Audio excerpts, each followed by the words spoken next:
Hello. Good afternoon mga master. Welcome na naman sa isa na namang panibagong episode ngayong araw na ito. Ayan, nandito po tayo syempre sa Lalamove na naman. Ayan, so ito po ay babiyahe tayo ngayon syempre sa Lalamove. At long ride ang biyahe natin. Ayan, so kanina pa ako nagising mga bandang alas 8 ng umaga. Pero ngayon lang ako lumabas, alas 2 ng hapon. So ayan, so habang nasa bahay ako mga master, ay nag-search na ako ng mga booking. Ang dami ko nakita mga long rides, kaso lang ito lang yung napusuan ko, no, itong dalawa. So meron na tayong booking syempre. Ayan, ang booking natin is papuntang Antipolo. Dalawang papuntang Antipolo. At ang pipick upin natin is Pulburon at saka Dry Ice. So same way lang pareho, kaya kinuha ko siya. No, kasi meron ako mga nakita mga long ride hiwa-hiwalay, so talo tayo doon. No? So mas pinili ko yung magkasunod lang. Ayan, so pupuntahan po natin ngayon ang ating mga pick up na. So unahin natin yung Pulburon, tapos dadaanan natin yung yung Dry Ice. So ayan mga master, nandito na tayo sa ating sa ating home of food. Ito na yun. Dito na tayo sa ating pick up. Ito na yung yung una natin pick up. Karen! Hindi ko pa nakikita tong booking nila. Hindi ko kinukuha. Tapos nagdagdag ng 20. Hindi ko pa rin kinuha. Wala rin kumukuha. Tapos nagdagdag ng 40. Ayun, kinuha ko na. Ayun, walang kumukuha sa booking yun, no? Kanina pa yan. Kanina ko pa rin tinitingnan, eh. Sabi ko, gano'n kaya kalaki yung plastic? Ayun. 10:30 pa po ako nag-book. O, diba? Ano na kasi ngayon, eh. Mahirap na mag-book talaga. Kasi mga rider, nag-ano na rin, eh. Sige, ma'am. Okay na? Sige. Salamat. Dito na nga, eh. Magdodoble pa. Sige. Okay. Maliit lang pala yung plastic. So, ginawa ng 250 ni ma'am. Okay. Lagi ko rin sila napipikapan. Sasara na ba? Teka lang, Laki. Buti maliit lang.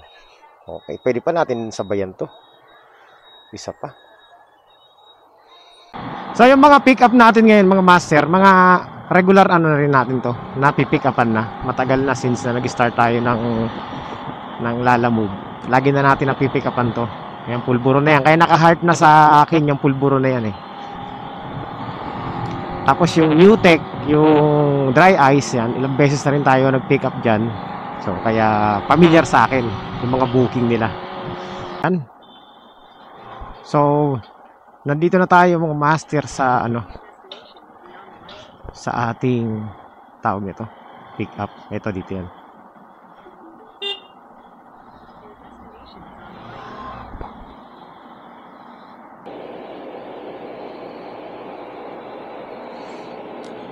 Dry Ice.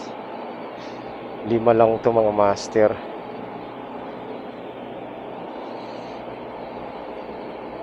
Bigat,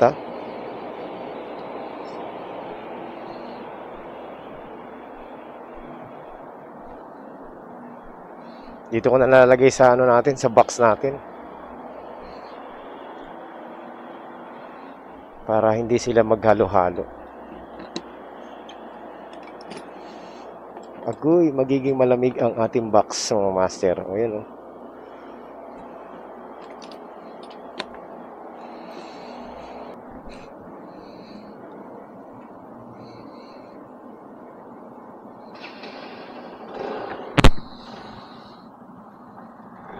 Okay.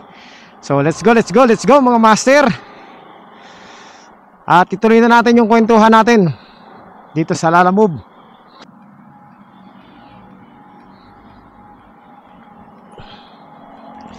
Okay. So ayan mga master, ito pag-uusapan natin mga master. Kasi ang daming mga nagrereklamo ngayon. Kumbaga, hindi naman masama magreklamo kasi syempre kareklamo nga naman talaga, no? So ito pa yung mga bagay mga master na napakagulo sa Lalamove ngayon mga master. At kung napapansin nyo, marami mga booking ngayon na ang gulo-gulo, no? Hindi mo alam kung bakit nagkaganito. Bakit nagkaganon, di ba? Regular naman yan pero hindi ko masabayan. Pooling service yan pero hindi ko masabayan, di ba? Maliban pa dun sa priority booking.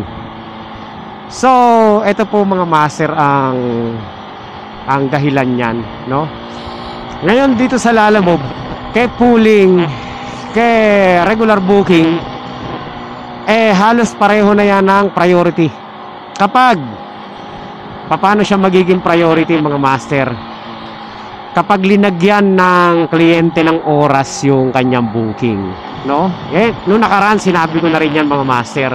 Napatunayan ko na kahit sa pooling po pwedeng mangyari na hindi mo masasabayan ang booking. Di ba tayo dapat kapag pooling masasabayan natin yan.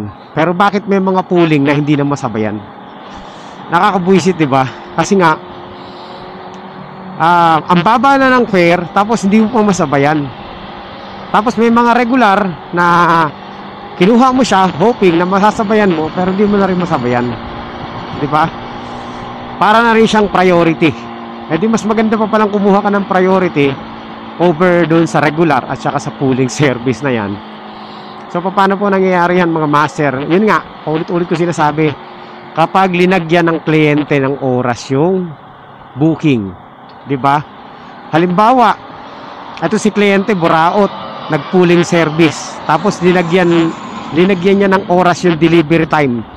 Ginawang 1 hour lang yung yung delivery time. No, from pick up to deliver is 1 hour ang allowance. Pag ganun po mga master, hindi mo na masasabayan yung booking kahit anong gawin mo, kahit pooling service pa yan. No? So ano mangyayari? Natural, i-deliver mo siya ng ganun. I-deliver mo siya ng palugi. Diba? Lugi talaga. So paano ko na yan mga master? Kasi sa atin, experience na rin natin yan, no? Yung regular booking, pag meron ding delivery time, estimated time, halimbawa na-pick up mo siya ng 9 tapos linagay ng kliyente delivered before 11 or 10, the moment na ma-pick up mo yon mga master, hindi mo na siya masasabayan. Depende sa time allocation, no? Kaya nakakalito yung mga ngayon, yung update nila Lalamove.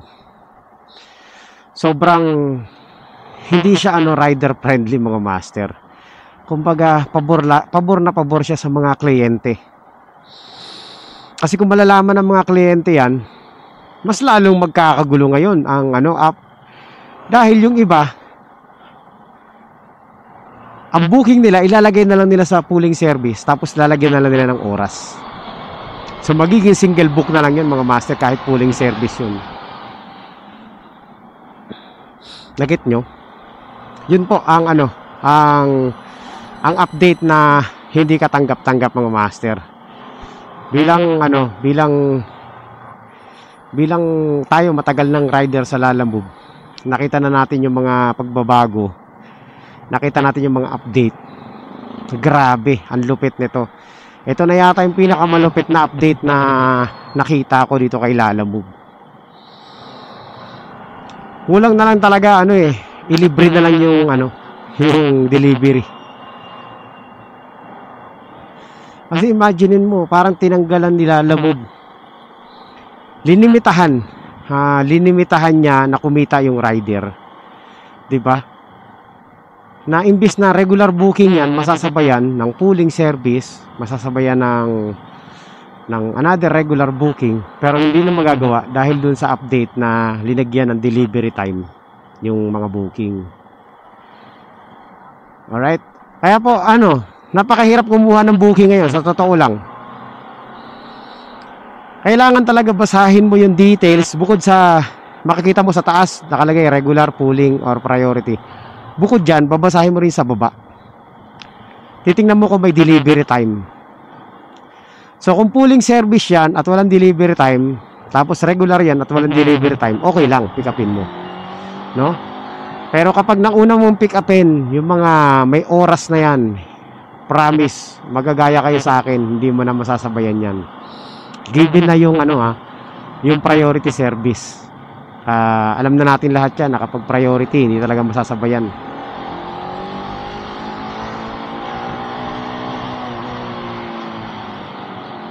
So, yan po yung ang gulo-gulo.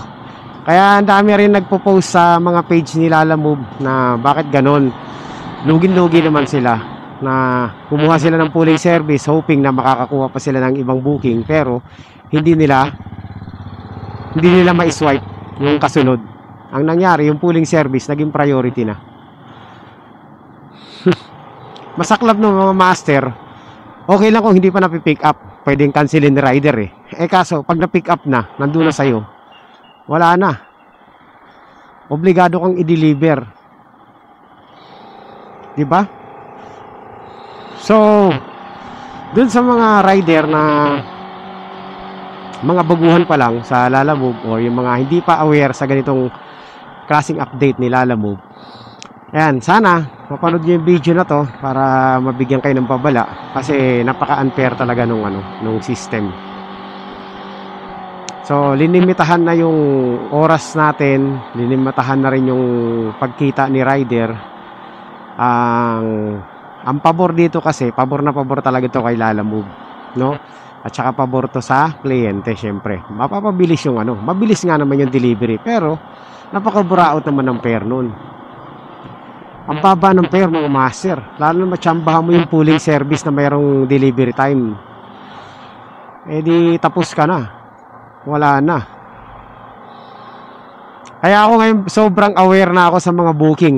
Kanina marami tayong pagpipilian ng mga booking, pero binabasa ko maigi, tinitingnan ko yung delivery time, priority man yan o pooling. So ang dami mga ganun, mga master.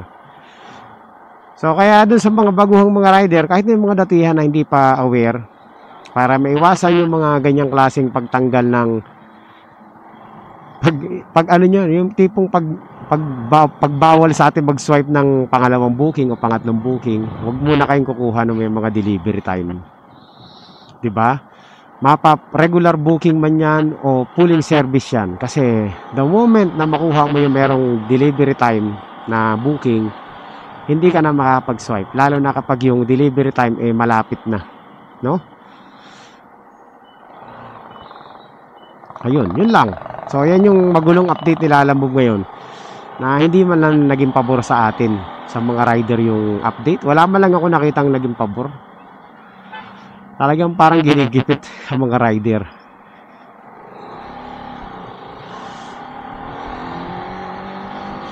So ayan mga master, I hope man na aware kayo dyan sa Hindi ho kwento-kwento yan, totoo yan. Kung gusto nyo maniwala, ay gusto nyo subukan, try nyo rin.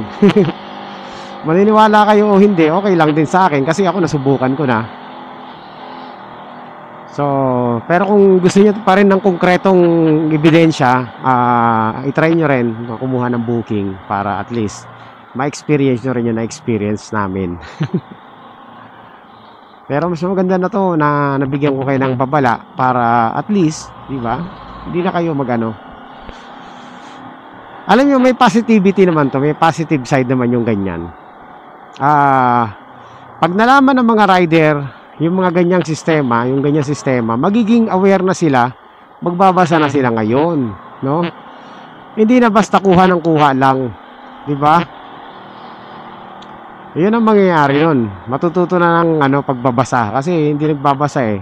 So pantay-pantay na tayo mga nagbabasa. Kasi lagi ako nagbabasa ng mga details eh.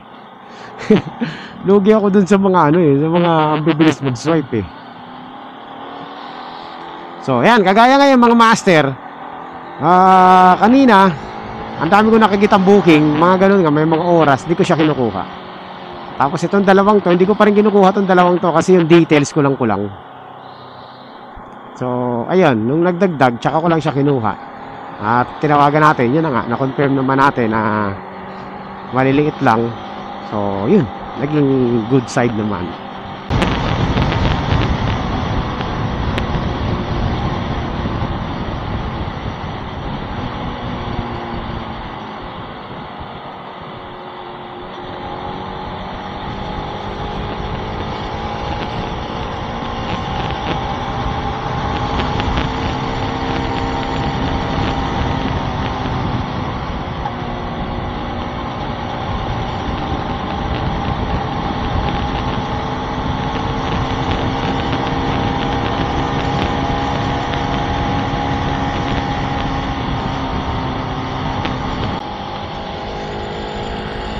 So ayan mga master, nandito na tayo sa sa Taytay. Paakyat na tayo ng Antipolo, malapit na tayo sa ating drop off. Mabilis lang nangyari. 3:20, 20 minutes. Depende kung matatraffic tayo dyan sa may junction, no? Alright. So ayan mga master, nandito na tayo sa Antipolo. Ang bilis. Ang oras ay magti 3:30, no? 3:29 to be exact. So 30 minutes nating travel. Medyo maluwag-luwag ang traffic. Hello po. Hello ma'am, good afternoon po. Lala Move Delivery po ma'am. Ma'am, saan po banda to ma'am? Nandito ako sa may basketball court eh. Opo.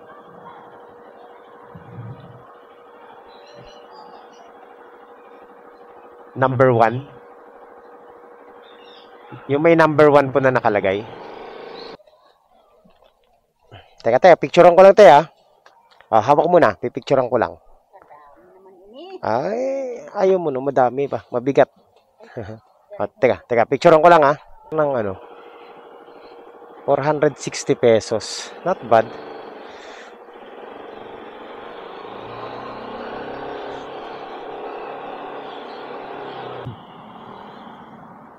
Drop off. Dito na yun eh.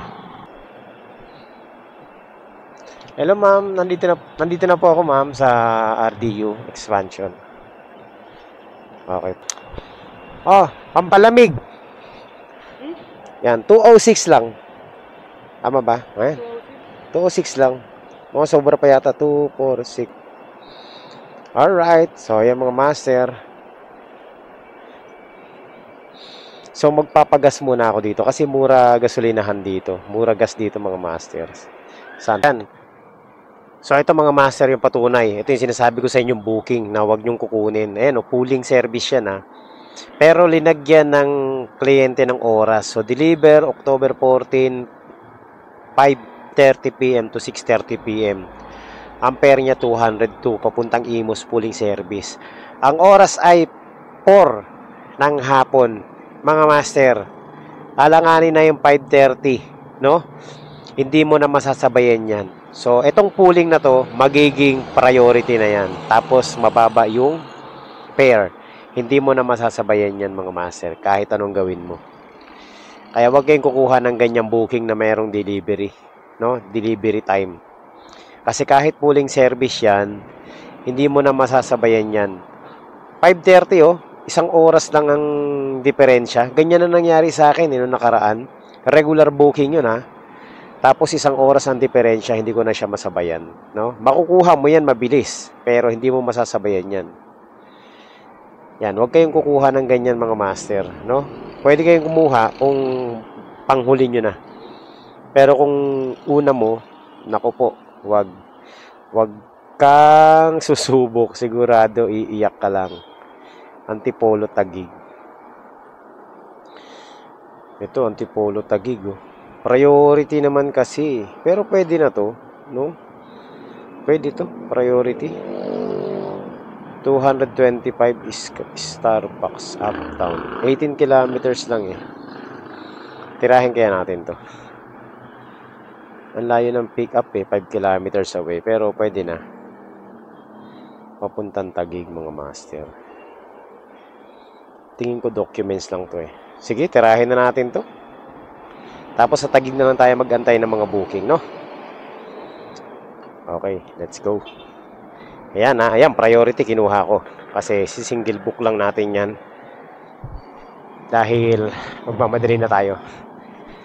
So, 225 Essential Fine Foods, Christina, ground floor. Okay. So, tawagan natin mga master. Meron tayong priority ngayon. Ito, diretso ko na to. Hindi na tayo mag-aabang. Mayroon din kumuha dito eh. Doon na tayo sa Taguig, babawi.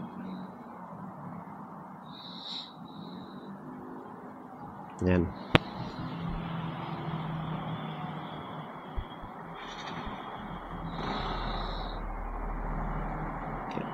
Hello po. Good afternoon. Lala mo Brider po. Ano pong pipick upin dyan? Frozen. Mga gano'n po siya karami, ma'am? 1 kilo. O, sige po, ma'am. Papunta na po ako dyan.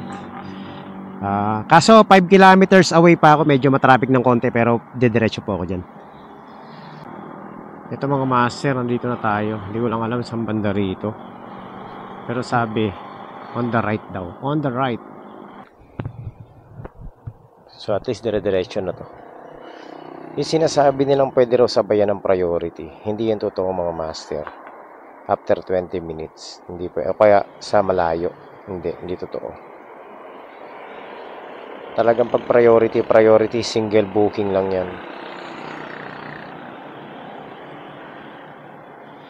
Ayan. Na lumagpas ako eh. Oo. Ma'am, sino po nag-book nito, ma'am? Ako. Tama po ba yan sa Starbucks mismo? Actually, hindi. Pero yan daw yung ipin ko. Hindi sa... Starbucks? Oo. Malapit siya dun sa Starbucks. Oo. Hindi ko lang alam kung second floor o ano. Basta yan yung pin location niya. Tawagan mo ng... Sige. Okay. Ano na lang ha? Sige, ma'am, diretso na to kasi hindi na rin ito masasabayan. Priority to eh. Oo. Oo. Yan. Ayun na yan. Okay, sige. Salamat po. Thank you, ma'am. Salamat. Ayun, no? O, diba? 250.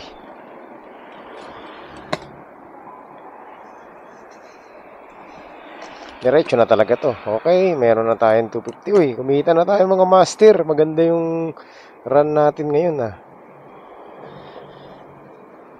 Quality. Puro tip, ah. So, ganyan lang.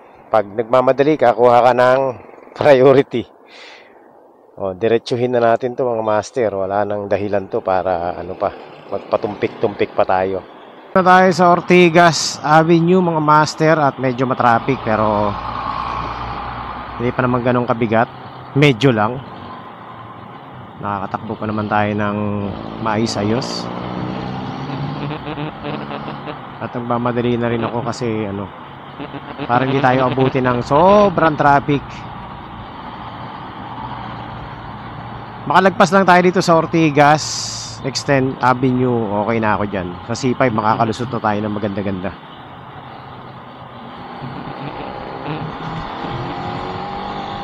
So 12 kilometers away na lang tayo sa ating drop-off mga master. Konti na lang master. Ano na tayo? E-exit na tayo.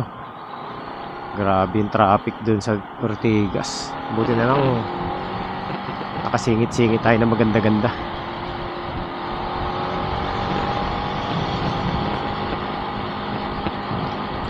Okay, yan, nandito na tayo sa ano, punta na tayo C5.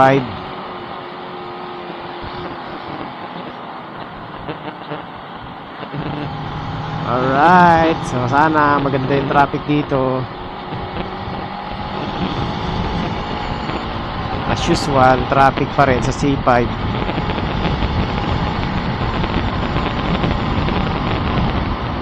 Pero kung meron tayong masisingitan ng mga uwang-uwang, okay yan mga master. Ayan mga master, nandito na tayo sa ano, nandito na tayo sa BGC. Tingin ko dito na yun eh. Landers. Okay, tawagan natin. Ito na. Ito lang naman eh. Ayan o. Ito lang, boss? Oh. Ay, teka lang sir. Kailangan natin ng model eh.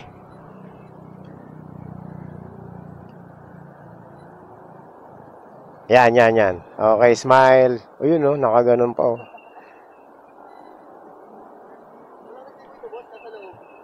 Wala, yan lang binigay sa akin, eh. Ito lang binigay sa inyo. Oo, tingin ko, baka nasa loob. Sige. Alright. Ang bilis natin. Quality yung biyahe natin, mga master. So, maghahanap tayo ng booking dito ngayon sa ano. Ang problema natin dito, hindi natin alam kung saan mga pwedeng tambayan dito. Traffic na dito sa BGC. So, gusto ko nang umuwi. Ang oras ay 5:17 ng hapon. Maghahanap tayo ng ano, ng priority booking para makauwi na agad tayo. Parcel print. SM Aura. Ayan mga master, meron na tayong nakuhang priority. Ngayon, saan natin to iikutan? O, chat natin, 149 pesos to. Yan, single book lang din to mga master. Pwes ka ng konti, ang layo na ng iikutan mo eh. Yan, umiikot tayo. Hindi ko alam kung saan ang basement 1 dito sa ano na to. Pagtatanong na lang natin.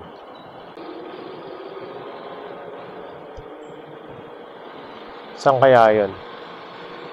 Fax and parcel print.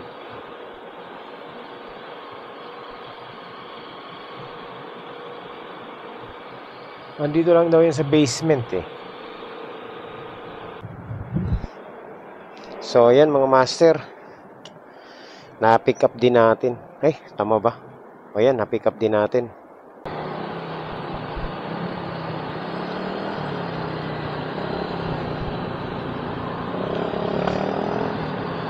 Alright, so ayan mga master, ano lang pala to? 6.4 kilometers lang.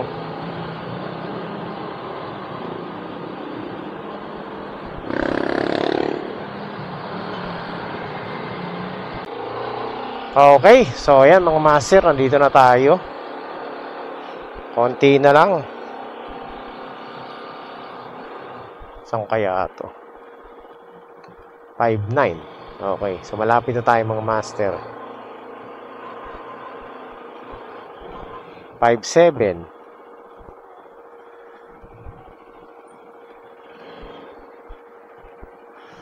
5.7. Tingin ko ito na yun.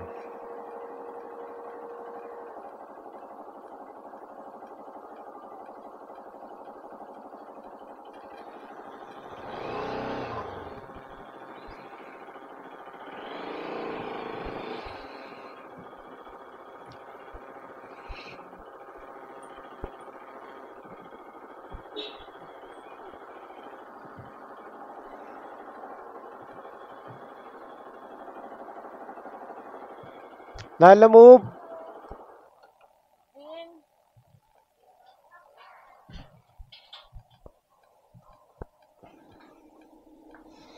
Sakto lang.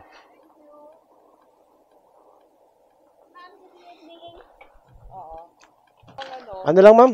149 lang. 149. Opo. Kasama na sa queuing. Okay na yun ma'am. Para next time pag nag-book kayo, queuing nyo na lang. Okay, dahil hindi mo ako hindi.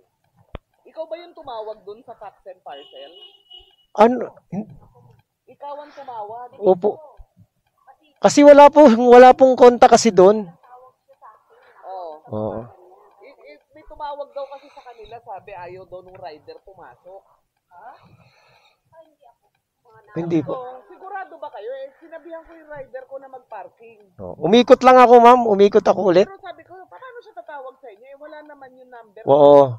sa booking ko. Oo nga, siya nga lang po tinatawagan ko eh. Oo, sabi ko, hindi ko pang awayin yung... Oh, kuya, anong number mo? Gcash po? Opo. Teka mama, hindi ko kabisado. 0922. 22. Yan lang po. 149 lang ma'am. Bigyan na kita ng 200 kasi hindi ka maarte. Oo nga. Thank you ma'am. Oo. Ayan.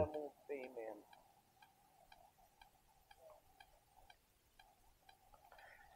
Okay lang yan. Ayan na ma'am. Okay na yan. Kompleto na. HGI, ano? Opo. Okay, Hill po. Okay, ayan na. Sige ma'am, salamat po. Thank you. Okay. Na-confuse lang ako kanina. Sabi ko, teka lang, magpa-park sa loob. Oo. Pinapag-park ko na nga, sabi ko, pipick up na lang. Sabi ko, ano ba mga drama ito? Siya ba? Siya ang tumatawag. Tinatawagan ko siya. Natatawa ko dun sa Parks and Parcel. Sabi ko, siguro may ibang pick up dyan sa inyo. Huwag niyo pagbintangan yung rider ko dahil sinabihan ko siya Oo. Baka sa iba po yun. Sunga-sunga. Sige po ma'am, salamat po. Thank you po.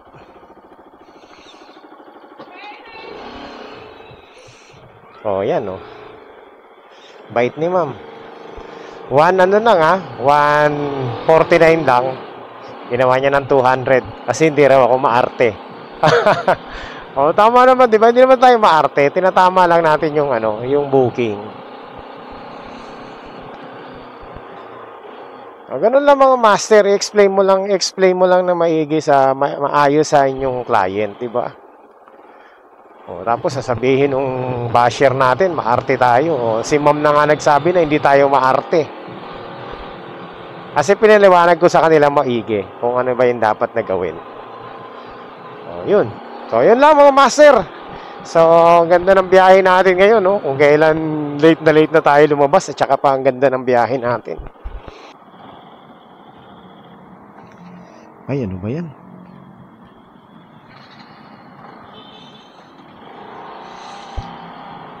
Alright. So, ayan mga master. Tapos na ang ating biyahe. Positive. Ang ganda ng biyahe natin ngayon, ha?